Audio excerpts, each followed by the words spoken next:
Have you ever wondered whether you're doing better or worse than everyone else when it comes to money? Maybe you've laid awake at night staring at the ceiling, thinking about your bank balance and wondering if people your age have more saved than you do. Or maybe you scroll through social media, watching people post about their latest vacation or brand new car, and you can't help but ask yourself, how are they affording this? Today, we're pulling back the curtain on the real financial situation of the average person. And I promise you, some of these numbers will surprise you. Some might make you feel better about where you are right now. Others might be a serious wake-up call. But by the end of this video, you'll have a clear, honest picture of how you actually compare financially and what that really means. My name is Nick, and I help people understand money, personal finance, and how wealth is actually built. If you want to get your finances under control and maybe even get ahead of the average person, subscribe to the channel. And if this video helps put things into perspective, hit the like button. Before we dive into the numbers, let me ask you something. When you picture the average person financially, what do you imagine? Someone who has it together? Steadily saving, investing, and preparing for retirement? Or someone living paycheck to paycheck, hoping everything somehow works out? The truth is, most people have no idea what normal actually looks like when it comes to money. We form assumptions based on what we see, but the reality is very different. And understanding these numbers isn't just about curiosity. It's about making better decisions with your money. Think about it like this. If you wanted to get in shape, wouldn't you want to know what the average person weighs or how much they exercise? If you wanted better grades, wouldn't you want to know how you compare academically? Money works the same way. When you know where you stand, you can adjust your strategy. So let's start with income. When you get your paycheck, are you earning more or less than the typical worker? According to the latest data from the Bureau of Labor Statistics, the median weekly earnings for a full-time worker are just over $1,000. That's about $52,000 per year before taxes. This is individual income, not household income. And median means half of workers earn more and half earn less. If you're making around $26 an hour, you're right in the middle. But here's the reality check. That $52,000 is before taxes.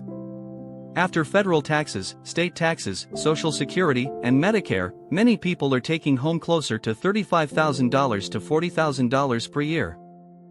Suddenly, that income doesn't feel quite as comfortable. But income alone doesn't tell the full story. What matters is what people do with that money. And this is where things get uncomfortable. Let's talk about retirement savings.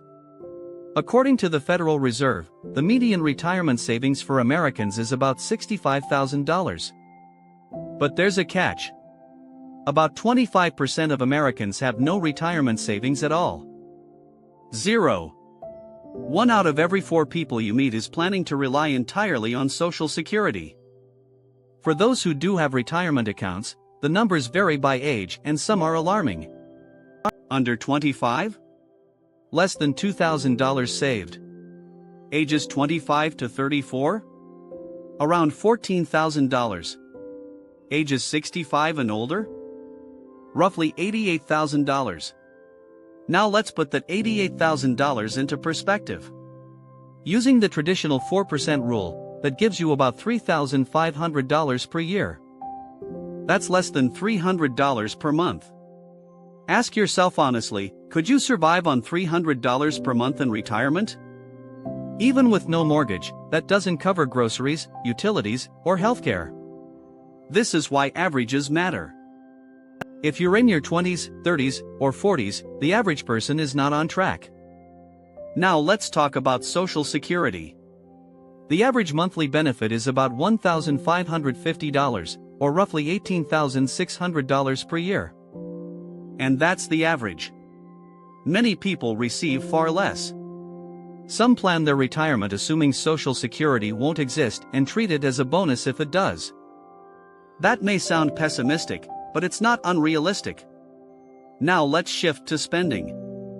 How much does the average household spend each month? According to the BLS, $5,577 per month, or about $67,000 per year. That's take-home money. Which means if you want to save or invest anything at all, you need to earn more than that. Here's how it breaks down. Housing, $1,885 per month. Food, $691 per month. Transportation, $913 per month. Housing and transportation alone push many households dangerously close to the edge. Now let's talk credit scores. The average FICO score in the US is 715. That's solid, but it hides a huge range. Plenty of people are stuck in the 500s and 600s, paying higher interest on everything. Your credit score affects loans, insurance, and even job opportunities. And maintaining a decent score is simple: pay on time. Don't max out cards.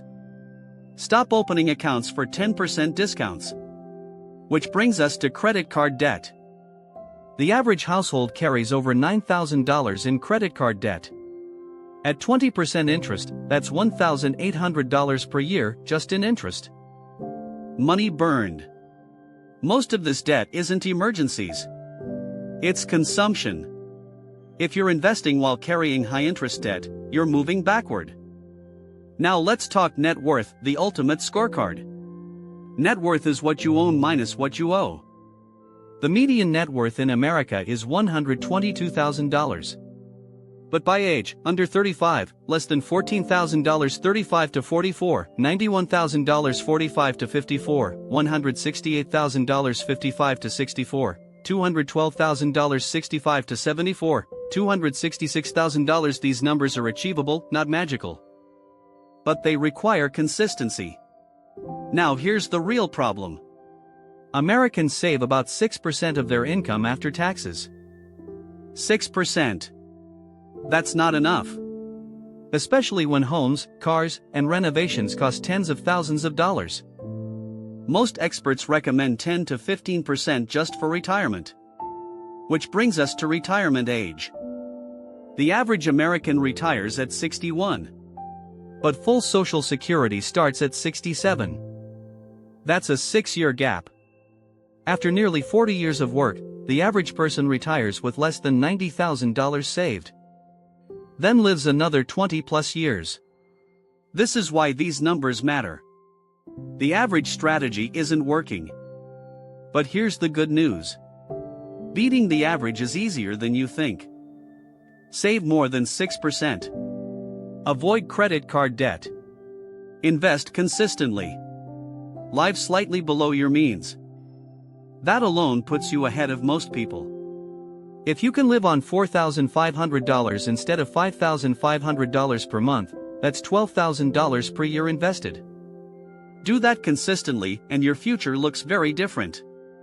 These statistics aren't meant to scare you. They're meant to empower you. Average is not the goal. You deserve better than hoping things work out. Use these numbers as a reference point, not a destiny. Because once you understand what most people are doing with money, it becomes very clear how to do better. And that choice is yours.